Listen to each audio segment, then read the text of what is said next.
Hey there, welcome back. It's been a while, but we're finally home. Welcome to another edition of Inside the Nest. In our semester premiere, we'll bring you up to speed on the biggest storylines from around the Canisius campus and the national stage, along with a little bit of flavor with your Bills news in a little while. But join me once again to kick off the semester are Sam Brouwere and Joe Soisson. So, fellas, welcome back to the show. Looks like we got a little Joe sandwich thing going on here, Sam, but it's pretty good to be here. So, just really quick, how was your break? And what have you guys been doing the past couple of months? Honestly, just watching sports. Glad to be back here to talk sports with everybody here on Inside the Nest. Well, obviously you're in the right place. How about you? Same. I had to fly back to Oregon. I got to see a bunch of my friends back west and family. That was all good.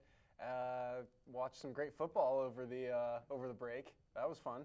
And yeah. You probably enjoyed the weather too. I mean, we haven't gotten a lot of snow yet, but obviously the West Coast, California. When the weather people predict like 3 inches of snow and then they dump a foot on you, it's something else. Let me tell you. Well, hopefully we don't get any snow, or not a lot of snow here as we head to the spring. But we actually kicked off our show, and probably the biggest event heading back into the semester was the Super Bowl this past Sunday, as the New England Patriots rallied from a 25-point deficit against the Atlanta Falcons this past Sunday to 34-28 overtime victory. And it seemed that the Falcons guys were going to run away with it after Robert Alford's 82-yard interception return near the end of the first half. Well, that's why you can't count out the two Bs, Brady and Belichick. Brady threw for a Super Bowl record 426 passing yards with 2 touchdowns, and now has 5 Super Bowl titles, the first player in league history to accomplish the feat with the same team. Now, the Patriots also had nearly the amount of time of possession, double that, than the Falcons had. And big contributions from running back James White and 4th-round wide receiver Malcolm Mitchell in the second half was enough for the victory. So, guys, we'll probably spend a bit of time on this here, but to kick things off, what were your overall thoughts on the Super Bowl? And also, I mean, it went first to go into overtime. That's pretty impressive. But overall, your overall thoughts on how the game went? To be honest, it's just shock. Just that whole game. Going into the game, I thought that the Patriots were going to win. I don't think anyone really thought that the Falcons would have that big of a lead. And then when the Falcons, after that Alford interception return where it got up to like about 28-3, I was shocked that they had that lead, on like how Brady and Belichick could fall behind that much. And then once Brady and Belichick got that first touchdown and then I believe it was the fumble of Matt Ryan, I was like, wow, this is going to happen. They're going to come back and get this game. So shock, just how someone could blow a 28-3 lead. Just everything about that game shocking. Absolutely. How would you describe it, Joe? It was one of the better Super Bowls. I had the Patriots winning before when I first picked the game, and I was a little fooled too after the first half. But after watching so much football, you kind of learn no lead is safe. You never sit on a lead. And that's kind of why the reason Atlanta lost. I felt like in the second half they were way too conservative with their play calling, and then the one time that they should have been conservative was they were in field goal range, got sacked twice, and had to punt. That was like the one time where they should have been conservative. But other than that, I feel like they should have attacked more. No lead is safe because look at that offense. They were ranked #1 in the league. And I don't feel like Matt Ryan threw a pass more than 20 yards downfield at some point. Like, he had 2 big passes downfield. One to Taylor Gabriel, the one where he broke the cornerback's ankles, and the other one was Julio Jones' toe tap catch. I just feel like the offensive coordinator kind of blew it in the second half. Yeah, well, you just mentioned about that big drive, a 5-play, negative 23 yards after that Julio Jones catch, and I was really surprised. But any other team, it would have just been a blowout the rest of the way. But that's why you really can't count out New England, and it's really because of what Tom Brady is able to do in Bill Belichick's system. Any other quarterback, any other coach, it would have been a blowout the rest of the way. I honestly thought it was going to be 49-28 Patriots. Obviously, they got the 28 part right, but I didn't expect New England to be down by that much. But you just mentioned the inconsistency in the second half from the Falcons offense after a great first half. They're able to get things moving in the running game with Devontae Freeman and Tevin Coleman. And I honestly thought they were going to run away with this. But you just mentioned Tom Brady, what he was able to do. And we also have to give love to the contributors as well. James White, Malcolm Mitchell, the rest of the gang. Who stood out, other than quarterbacks, who stood out for you in this game? Obviously, James White, I believe he had like 13 or so catches in the game. He was just kind of like the safety net for Tom Brady to just dump it off. And, he had the game-winning touchdown, didn't he, in overtime? So definitely James White probably was the guy that would stand out for me. I think in the second half, I was trying to figure out what New England was doing in the second half that kind of sparked the comeback. And I kind of saw they were picking on Atlanta's number 32. I think it's Jalen Collins. They almost made him kind of like, it was almost like the first half, Belichick was like figuring out where the weakness was on the defense, and then in the second half he exploited it, and he found Jalen Collins as the weak link, kind of. Because if you watch, I think it was New England's first 2 touchdowns, they had to go through Jalen Collins in order to get to the end zone. First touchdown, I think, was to James White out of the backfield. It was on an out route to his side of the field. Other than that, I think the threat of all of the receivers, like Michael Bennett, Julian Edelman, obviously with the juggling catch that was a huge play. That was another turning point.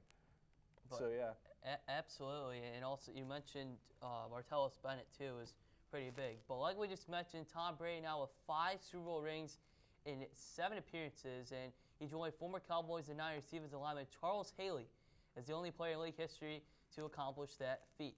That is only one of his many accolades. We'll take a look right now. 4-time Super Bowl MVP, a 2-time league MVP, 12-time Pro Bowler, and his 208 wins in the regular season and postseason combined are the most among quarterbacks in NFL history. And if he continues to play for another 3 to 5 years, like the Patriots reportedly said last week, he could possibly finish near, if not at the top, of the career passing yards, touchdown passes, and passer rating lists in league history. With all that being considered, there have been other great gunslingers throughout the years, Montana, Bradshaw, and the list goes on and on. But the big question now, guys, is looking at the resumes, where does Brady rank among the greats? So, Sam, we'll start with you with your top 5, and Joe, you have a top 5 as well. Undoubtedly, he's got to be number 1 right now with those 5 rings. There's no other quarterback that has it. The only other player you said was Charles Haley, and he was a linebacker. So he's definitely got to be number 1 with the 5 rings. Number 2, I got Joe Montana. He has 4 rings. I had him before Brady, before this, as the number 1 greatest quarterback. But now that Brady has those 5 rings, he overtakes him. 3, I got Peyton Manning. He has all the statistical career records. So he's basically the best regular season quarterback of all time. Then at 4, I got John Elway. 2 Super Bowls, great quarterback out of Stanford, played for the Broncos for many years, winning 2 Super Bowls there at the end of his career. Then at 5, I got Johnny Unitas. Some people consider him to be the greatest of all time, but I never got to see him play, but he definitely had some records that stood out from his time. Yeah, absolutely. I mean, the biggest part you mentioned at number 4, I believe you had John Elway. That was a name that that surprised me. But Joe, your top 5. I'm gonna put Peyton Manning at first, and then in second, I'm going to have kind of a tie between Montana and Brady, followed by Bradshaw, and then in fifth, I'm going to put Favre. So, wow. and here's the thing. Can I ask you why you have Manning at the top and Favre at the bottom? So for me, the biggest difference between why I'm not putting Brady at first is that Manning, when he walks up to the line of scrimmage, is that he can look at the defense and say, all right, this play that we are currently calling may or may not work, but I know this play will work better, so I'm going to audible to it. Brady will walk up and he'll look at the defense and go, yeah, this play should work. And I think there's a huge difference too in between the 2 organizations. Like Belichick, I can probably say, Belichick is probably one of the greatest coaches of all time, at least to this day. But I don't think Manning has had that luxury. He's had good coaches behind him. That's true. I mean, Tony Dungy was pretty good, but not at the caliber of Bill Belichick. Mm-mm. So I feel like when it comes to play calling, Manning was able to dissect defenses, whereas Brady never really had to dissect it. It was dissected for him at that point. And also because Brady had more weapons compared to Manning. I mean, basically it was pretty much Marvin Harrison and Reggie Wayne and Dallas Clark on a good day, but absolutely. I mean, for me, I'm not going to go by the numbers here because we now live in an era of passing, and that's every quarterback has to be a good passer to survive in this league now, compared back in the day with the ground and pound. But I have Brady at number 1 because of his consistency and just the way his story coming out of Michigan, a 6th-round pick, 199th overall, and now to be one of, if not the best quarterbacks. I have him at number 1, and we'll leave the viewers to decide how their list goes, but just his consistency. I mean, if Drew Bledsoe didn't get hurt, we wouldn't be talking about Tom Brady probably. I mean, and that's something because Bledsoe then came to Buffalo for one season, and then a backup in Dallas, and now he's out of the picture. But it's just amazing how one play can determine an organization. And then I have Joe Montana at number 2. Like you mentioned, is great quarterback, 4 Super Bowls, 3 Super Bowl MVPs, one of the best passers, the best passer of the 1980s and the early 1990s, over 40,000 passing yards. And then number 3, I got Terry Bradshaw, who was arguably the face of the NFL during the 1970s in terms of gunslingers, the first QB to win 4 Super Bowls, by the way. Number 4, I got Steve Young, who also had an interesting story similar to Tom Brady. He started in Tampa Bay, then he got traded, then went to Joe Walsh's West Coast offense, and that's why the Niners became the big dynasty that they were for all those years. And then at number 5, I got Peyton Manning. He is arguably the best regular season quarterback, but his inconsistency in the postseason is why he's lower on my list. But you mentioned Brett Favre. Was there anything in particular why Favre made it over some of these guys like Dan Marino and John Elway, like in Sam my had? mind, it's for one how long he played and for how many touchdown passes he threw. His career started, and he took off, and then like in the later part of his career, he had to deal with much tougher defenses and more sophisticated schemes, and he was still able to put up decent numbers at the end of his career. And before Manning broke his record, he held it. So that's why I have him there in the 5th spot. All right. Well, we have to move on here. We got the Patriots already the favorites to win Super Bowl 52, currently at 6-1 odds according to the results from Las Vegas. The Falcons, Cowboys, and Packers are all at 12-1 odds, and the Broncos and Seahawks round out the top at 15-1 odds apiece. So obviously, guys, we won't see another snap of NFL football, unfortunately, until September. But as of now, on paper, who will we see next February? Just coming off the top of my head right now, I got to say the Seahawks in the NFC, and then probably the Broncos in the AFC. Just these are my favorites off the top of my head. Just really good defenses. There'll be a rematch from the Super Bowl a couple years ago. Hopefully, it's not 48 or 43-8 again. So I think that would be a great Super Bowl. I feel like those guys could definitely get there. Do you think that the defense, though, because that window is shrinking with the Legion of Boom and all other teams have been able to figure it out, do you think that could affect them making it once again? With the Seahawks? Yeah, with the Seahawks. Well, I'm just looking at it from the other competition in the NFC, and not a lot of the other teams had that strong defense, and the Seahawks had that and a strong offense. And maybe if they get another running back, maybe to keep that, have another strong rushing attack like they used to have back in the day with Marshawn Lynch, maybe they can, compete with the other NFC teams and get to the Super Bowl. All about them skills, right? Exactly. Joe, let's go with you. I kind of agree. Seattle is also on top of my list. But the other team, I think basically whoever wins the NFC East, because it wasn't just Dallas, even though they had a great season. Giants were up there too. And the Giants were, aside from the Eagles in the last week of the season, the only team to really beat Dallas. So, and aside from the playoffs as well. So I think if the I think the Giants also can make a splash, and even Washington, even Kirk Cousins had a great year. Even Washington, if they pick up their play, they could make a Super Bowl run if they get hot late in the season. I have to ask, but did you like that performance from Kirk Cousins this season? 4,000 passing yards, or at least close to it. He was something else. I don't know. It's just I think Washington has a few more things to smooth out, but they're completely capable of doing so. Well, for my picks, once upon a time, boys and girls, the Buffalo Bills made it to the playoffs. They actually made it to 4 straight Super Bowls. So I think the Atlanta Falcons, if history is correct, they have a shot of making it back to the Super Bowl. And here's why. Because Matt Ryan, he's coming off an MVP caliber season. I always liked him coming out of Boston College, and Julio Jones, arguably top 5 wide receiver. And it was just a matter of time for them to make it to this moment. And right now, they're in their prime. They have a great duo in the backfield with Coleman and Freeman. Their defense was unbelievable. That's the thing, too, for the Super Bowl. if the defense was able to get off the field, they probably could have won on Sunday. But I think that Atlanta, if they have all the pieces, Dan Quinn's one of the best coaches in the league, they should be fine. In the AFC, because we already mentioned the Patriots already, I think if you have another team, if you're 1B, it's right now the Pittsburgh Steelers. If Le'Veon Bell was healthy in that championship game a couple of weeks ago, Pittsburgh could have easily been in Houston last Sunday. But if they just have that trio of Big Ben Roethlisberger and Antonio Brown and Le'Veon Bell, if they're able to continue to build around those three, they should be fine. But who knows? We still got a lot more football to go. But speaking a little bit here closer at home, we got the Buffalo Bills, and well, let's just say they had the typical Buffalo sports ending to their season. Head coach Rex Ryan was let go before the regular season finale against the Jets on New Year's Day, taking a below 500 record, and his Bills truck with him, even though he later told the press that he took off the logo the day he got the pink slip. Quarterback Tyrod Taylor was benched before the final game of the season, but it wasn't because of his performance. In fact, the previous week, the home finale against the Dolphins on Christmas Eve, he had one of his best performances as a Bill. 329 passing yards and 3 touchdowns of 26 of 39 passing.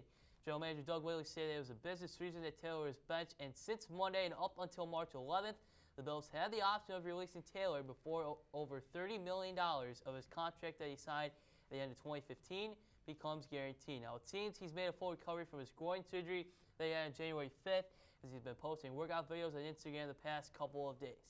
Another factor, the defense has been in utter decline the past 2 seasons, and you could see the games against Steelers and the Raiders as notable examples. But they have the pieces, but overall, what went right and what went wrong for the Bills this season? For me, for what went right, LaShawn McCoy, putting up 1,300 yards on the season, 13 touchdowns. Definitely, without LaShawn McCoy, I don't know where the Bills would have been from a passing perspective because of all the injuries that they had with wide receivers and stuff. That's probably something that held them back as a negative this season. But no, they had the #1 rushing attack because of their offensive line and LaShawn McCoy. So definitely that's something that really helped the Bills this season stay competitive up until the end there. Absolutely. Yeah, no, the rushing attack was huge for Buffalo. The other part is that when their defense was hot, they seemed like a playoff team. Remember the game early in the season, I think it was against Arizona, they picked off Carson Palmer 4 times. That secondary looked ridiculous. It was great football to watch.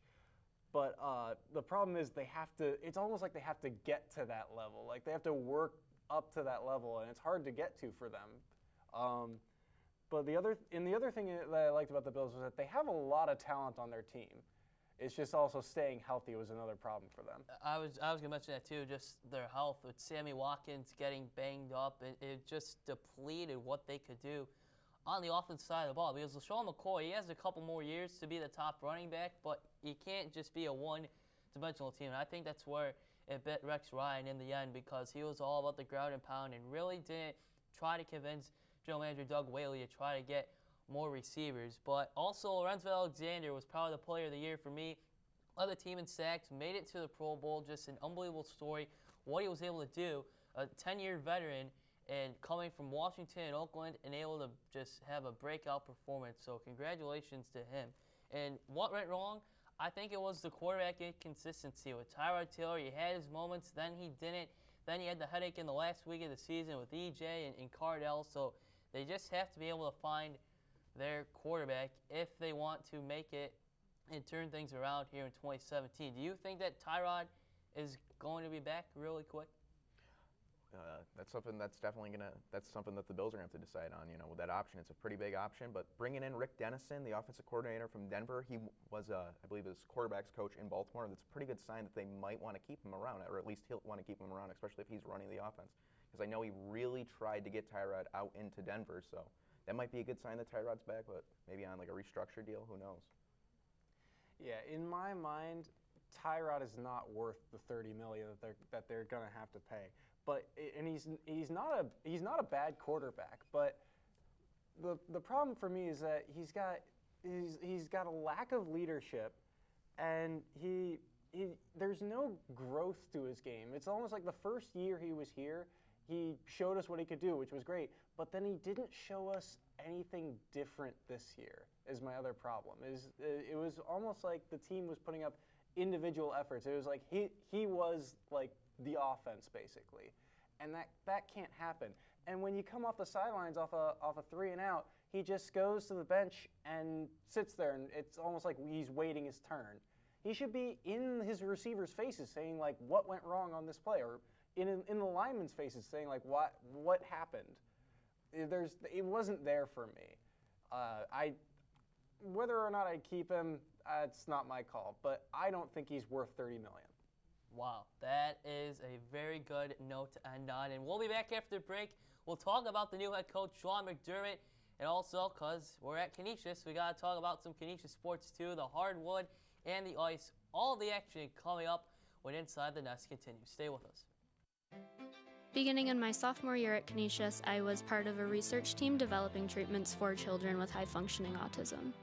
This kind of research involvement usually only happens at the graduate or postdoc level, and I did it as an undergrad at Canisius. Want to achieve more than you ever thought possible? At Canisius College, you can.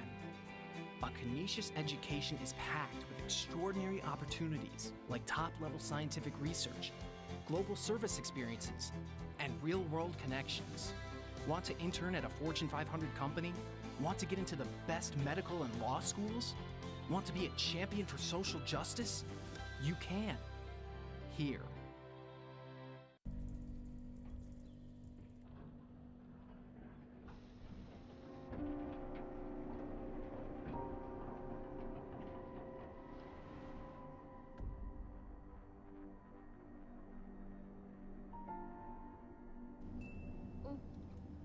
Everyone loves the picture I posted of you.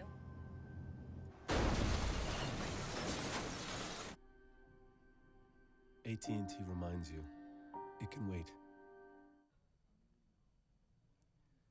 Well, after that gruesome note, welcome back to Inside the Nest. And another big storyline since our last show was the Buffalo Bills hired the new head coach, Sean McDermott, after the team's 7-9 finish in 2016. McDermott spent the last 6 seasons as the defensive coordinator for the Carolina Panthers, who finished in the top 10 in takeaways every season since 2013. Now, unlike his predecessor, who wanted to build a bully, McDermott gave the impression in his opening press conference that he is all business and will be preaching mental toughness to the team. But it's been 17 years, as we all know here in the 716, that the Bills appeared in the postseason. And with a likely start from scratch once again, the streak could still be active by the time the three of us graduate and head off into the real world to try to be adults, if you will. But guys, what is your biggest concern for the team heading into 2017? And is McDermott finally the right fit for this organization? I think he was the best fit that they could have got, like the best coach that was out there for them. You know, he's a solid, another defensive mind that the Bills are bringing in. So he's probably going to bring in like this no-nonsense attitude, maybe try to fix the defense. And for the biggest concern, they got to figure out what to do with Tyrod. These teams in the NFL that succeed, they usually have great quarterbacks. So that's something that they're definitely going to have to pay attention to, what they do with that quarterback position. Do you think that they'll go through the draft, like a Chad Kelly? I mean, obviously that would get everybody crazy because of his uncle. Or do you think that free agency with Tony Romo or Jay Cutler, if possibly through a trade, but which route do you think they would go if they had to find a QB? I personally feel like they're going to draft Chad Kelly no matter what, or pick him up or if he goes undrafted, or they'll probably draft him late no matter what. Or maybe they draft Deshaun Watson at 10 or some other guy, or they trade for Tony Romo. I don't exactly know yet, and I don't exactly have an opinion of it, exactly what I want to do. I want them to just kind of evaluate the situation, find the best guy to do it. Joe, what would you say is the biggest concern for the Bills in 2017? I think they gotta figure out what to do with the roster. And obviously it starts with Tyrod. If you keep Tyrod, then you're saying this is the guy we want. This is the franchise guy we want to push us to the playoffs and in the future the Super Bowl. If you don't think Tyrod is the guy, then start cutting people now. Just hit the reset button. That's my opinion. As for the draft, I don't really know who they should pick up to start. The draft is going to be something else this year, I think. Yeah, I mean, the biggest thing for me other than quarterback is the wide receiver core, because when Sammy Watkins went down, there really wasn't a big guy that stepped up. And now with Robert Woods heading to free agency, you have to be able to save some money for him. And where was Charles Clay most of the season? He's the multi-million-dollar man, but he never really got the ball, partially because Tyrod didn't really throw down the middle of the field. But still, I mean, they really have to look at the wide receiving core, because that is how you win football games nowadays. It's your defense and your passing game. But it'll be interesting to see what the Bills do, and hopefully Sean McDermott is able to turn things around sooner rather than later. But meanwhile, since our last break, in the past couple of months, there's been a lot of action at the Nest. In case you haven't heard, on the hardwood, head coach Reggie Witherspoon has slowly turned the men's basketball program into a top team in the conference once again. The team has already won 15 games this season. Their 8-6 record in conference play is currently tied for third as we head to the final stretch of the regular season. From late December, early January, the Griffs won 7 in a row, but shockingly lost to rival Niagara on the road 91-84 on January 23rd. They'll look to take the season split this Thursday, the 10th, at the Kessler Athletic Center. There really aren't a lot of tickets left, so be sure to get them. But a couple of bumps to the road, guys, but overall, Reggie's done a pretty good job. So really quick, just the past couple of months, your overall thoughts on how the season has progressed and the top guy to watch moving forward. You know, they're 15-10 right now, third in the MAC. You know, it's definitely not something that, I remember we talked about this before the season. I wouldn't have predicted them to be at this point early on. So definitely a surprise. Reggie's got in there and changed the kind of, I guess the culture. The culture, that's the word that I'm looking for. The culture of the team, and a guy to watch for the remainder of the season, Cassius Robertson. He's been a sniper from beyond the arc. He's averaging 17.4 points per game, and he's definitely just provided some leadership to that team as well. Joe? Yeah, the season's gone great. The guy I think you should watch is Malik Johnson. He's a freshman, and he's leading the team on the court. He leads the team in assists right now with 109, and he's averaging about 27 minutes on the court. He's not fouling out, and yeah, I love watching him play. It's fun to watch him play. Yeah, I believe that was actually the first guy that Reggie recruited in June, and that's really a tight window because with school starting. But I think just the freshmen, him, Isaiah Reese, Spencer Foley, the guys that we'll be talking about a lot the next couple of seasons, they've really stepped up and provided that depth that was really needed, especially in deep teams. Deep teams win you games. But the big guy for me is a local guy, Jermaine Crumpton from Niagara Falls, and second on the team in points per game with 16.6, 51% shooting from the floor. He had a career-high 32 against Fairfield on January 10th, and he's really doing well because of what he did in the offseason. I believe that our buddy Mark Gaunt from the Buffalo News wrote a story, and Crumpton lost about 15 to 20 pounds in the offseason. He's on a better diet, and he really has that stamina and strength near the end of games that has really provided the Griffs the extra boost. But moving forward, what can we expect from the team? Is this the year that they could win the MAC title, maybe possibly get to the NCAA tournament in March? Possibly. Anything can happen once you get into that conference tournament, you know. They have some veteran leadership. Phil Valenti, it's his last year. He's probably, you know, everyone, I think he's the captain on the team right now. I don't know that for a fact, but definitely they have some pieces. They could possibly make a run. Really quick? It's possible for them to make a run, but I think if they are going to do so, they need to string together a couple wins here at the end of the season, especially like leading into the tournament play itself. They need a string of wins. Well, we'll have to wait and see. Be sure to get your tickets now. But the other hot team around here is the hockey team. They're currently at the top of the Atlantic Hockey standings with a 14-4-5 record, and as this broadcast have a 1-point lead over Air Force for the top seed. And since the start of the new year, take a look at this. The Griffs are 8-1-3 and are currently on a 10-game unbeaten streak. And it's definitely been a team effort so far, and they'll look to keep things going here as we get into crunch time. But what has been a major reason for their success in the second half of the season? I know, Sam, you have really covered them extensively for the Griffin, but what has really turned this team around so far? Their goaltending has been very strong, but also they've been able to score, especially on the power play. Last year they weren't so strong on the power play, but this year they've been able to convert, you know, from Dylan McLaughlin, sophomore forward on the team. He has 3 power play goals. He's definitely really helped them this season, and I think Felix Chamberlain's another guy that scored a lot on the power play for them. So definitely the power play goals, you know, it's got to help them a lot. You know, they've been taking advantage of those. Joe? Charles Williams is definitely stepped up his game. I remember early in the season I criticized him for letting in too many goals. He must have heard you then. But I think he heard me, because now he's averaging less than two goals a game. His save percent is 94. I think he's a huge reason as to why Canisius has done so well. And you mentioned the power play too. Ryan Schmelzer is my guy. Why the team has turned around at +12 so far in the season, 10 goals and 14 assists, and had career high 2 goals last February against Niagara, and he'll probably have more success next week at Harbor Center. But absolutely, I mean, with them able to turn things around and all those guys that you mentioned, it'll be interesting to see how they do the rest of the way. So coming up, we'll wrap up our thoughts on the week with the final out. More Inside the Nest to come on Griff TV. All right, so dude, check this out. I got a